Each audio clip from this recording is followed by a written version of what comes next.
જય શ્રી કૃષ્ણ, જય ગુરુદેવ. હું મોરી માનવ જુનાગઢનો રહેવાસી.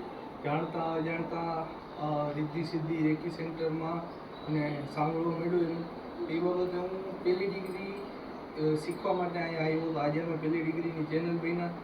બહુ જોરદાર ગ્રુપ મળ્યું ને એક્સપિરિયન્સ પણ બહુ સરસ હતો. અહીંયા આવીને એક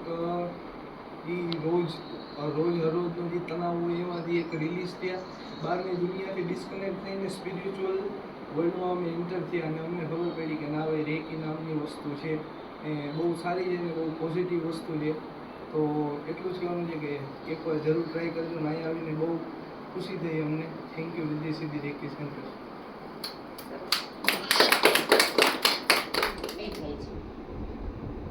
તો એમનો નંબર મારી પાસે છે, અંકલ તમને આપું. મારા મિસ્ટર થોડા આધ્યાત્મિક, પોતે તમને કાલે દીક્ષા ને એ આપશે અને એ સમજી ગયા અને એ સમય દરમિયાન બીજે દિવસ છાપામાં લેખ આવ્યો લેખીનો.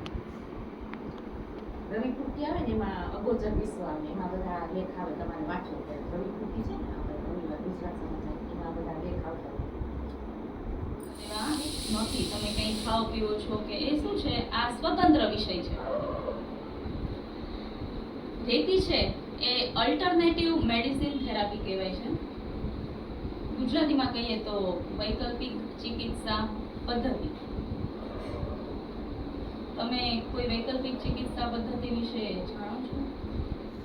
પછી મેં જાણ્યું કે આ શું છે, તો કે ભાઈ એવી વ્યક્તિ છે એ શીખેલી છે અને એના વાઈફને છે એ કેન્સર છે અને એના માટે હિલિંગ કરવાવાળો થઈ જાય છે. કોર મેમરી મારા મગજમાં, એટલે જેમ હું મોટો થયો થોડું પપ્પાની સામે બે શબ્દો બોલી શકીએ એવા થયા, એટલે કીધું કે ભાઈ આવી રીતના આપણે લઈ જાય મમ્મીને છે સારું થઈ જશે. એવી રીતના અમે અહીંયા આવતા થયા એટલે રેકીયારે પરિચય થયો અને મારા ઘરમાં રેકી આવ્યા પછી ઘણું બધું સારું જાણતા મારા ઘરમાં આવ્યું.